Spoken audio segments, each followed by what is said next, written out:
Welcome back to some of the best stories from r/TalesFromTechSupport.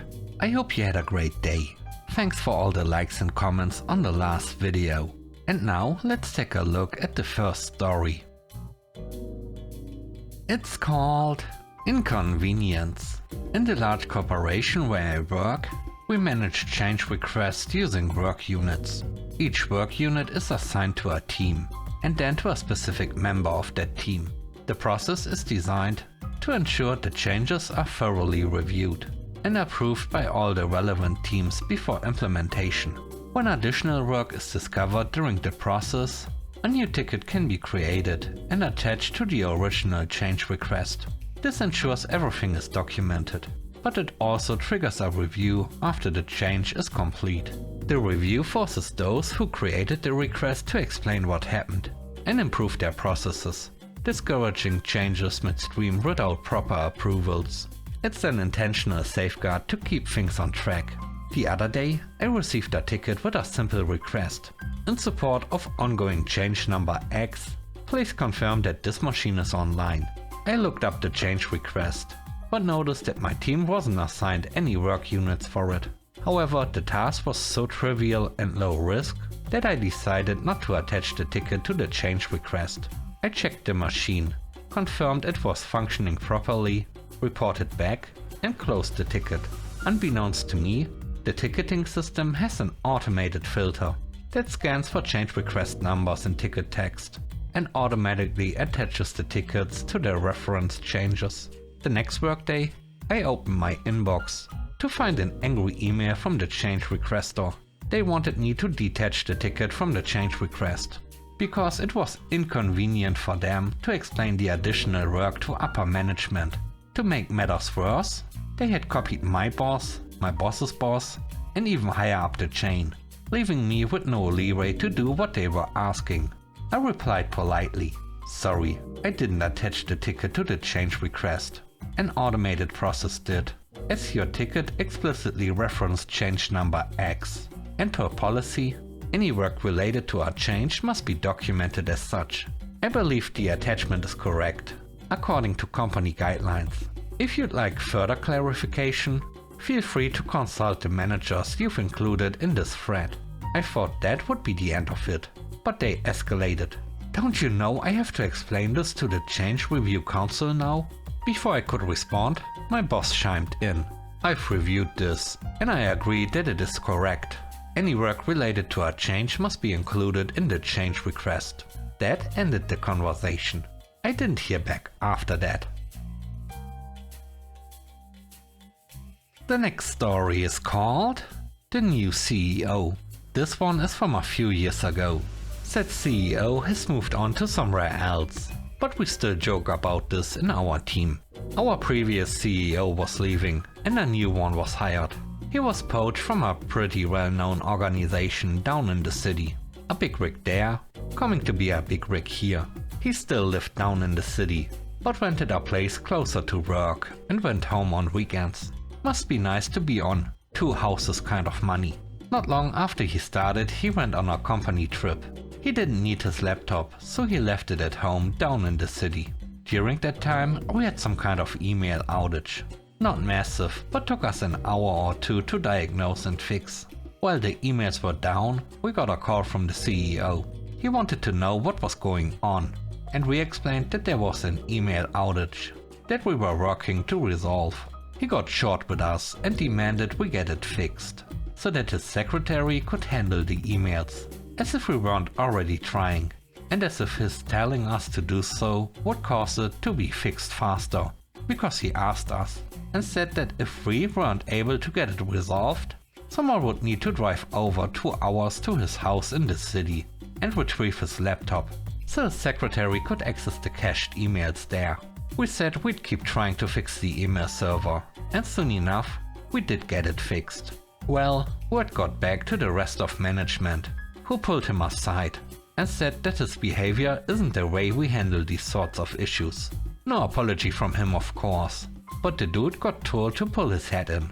He's been gone for a few years now, but whenever we have an outage, we all joke that if you don't get this fixed, You'll need to drive 6 hours to collect my laptop. Kiss my wife and bring it back. The laptop, not the wife. The wife hates me, so I can stare blankly at it until this is fixed. The third story is called Better Late Than Never. Before 2020, I worked for a small business that had been around since before the internet became a thing. The company's IT setup was, well, let's just call it outdated. Some departments were clinging to computers and printers that were over a decade old, while others seemed to upgrade to the latest tech whenever they wanted. There wasn't much consistency or strategy behind it. When I joined the company, I started suggesting ways to cut costs and improve efficiency. My primary focus was replacing those ancient machines, but my real challenge came when I tried to introduce multi-factor authentication. At the time, there wasn't even a password policy in place. Some employees used the same passwords for their work and personal accounts. Email, banking, social media, you name it. Worse still, many never bothered to update their passwords at all. I explained how MFA could significantly reduce the risk of breaches, especially given the company's loose password practices. But I was met with resistance from every corner. It's too expensive, said the CFO. It's too inconvenient, said the head of another department. We've been fine without it this long, said the CEO. Fast forward to the 2020 era. With remote work becoming the norm, one of our business managers reported that she wasn't receiving emails from her director. Initially, we thought it was just user error, maybe an email rule set up incorrectly. But as we dug deeper, we uncovered the real issue. Someone had created a rule that automatically moved all emails from her director into the trash folder. That was alarming, but it got worse. In her sent folder, we found several emails sent to accounts payable that looked legitimate. Upon closer inspection, we realized these emails had been tampered with to include fraudulent approvals from the director for payments that were never authorized. When 2020 hit, our finance team switched to emailing invoices instead of using inter-office mail, which provided the perfect opportunity for this scheme. The bad actor or actors had been accessing this employee's account for over a year before the fraud came to light. They had copied the director's signature from real invoices and pasted it onto fake ones, resulting in tens of thousands of dollars in fraudulent payments. The manager only noticed something was wrong when her director mentioned an urgent issue she hadn't responded to, an email that had been sitting in trash for months. After this massive breach, the CFO finally saw the value in MFA. It took a significant financial loss to convince leadership that security measures like MFA were necessary. Suddenly, security became a top priority for everyone.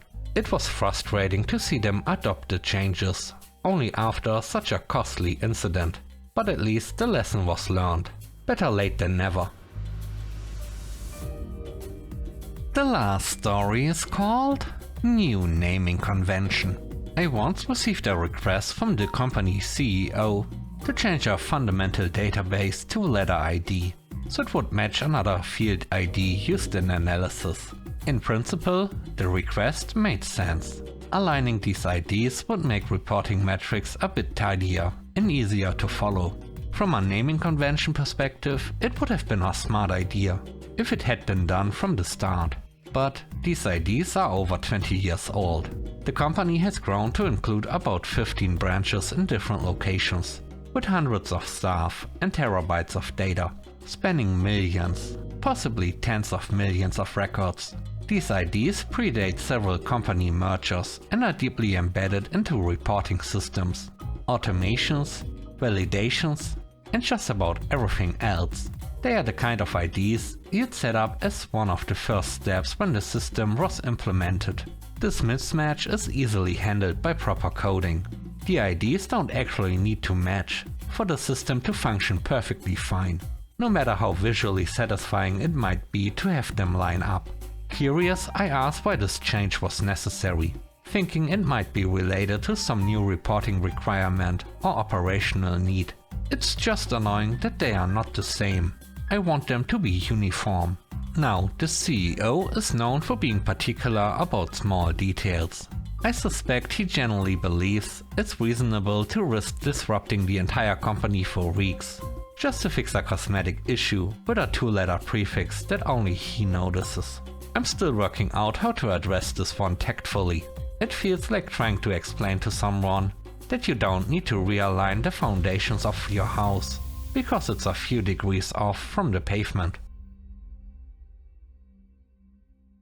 Thanks for watching the video to the end. I hope you enjoyed it. If you did, please don't forget to leave a like, comment and subscribe. And if you have time, watch another one of my videos. Also, if you want to support me further, check out the channel membership or Patreon. And now, I hope you have a great day. See you soon. Bye bye.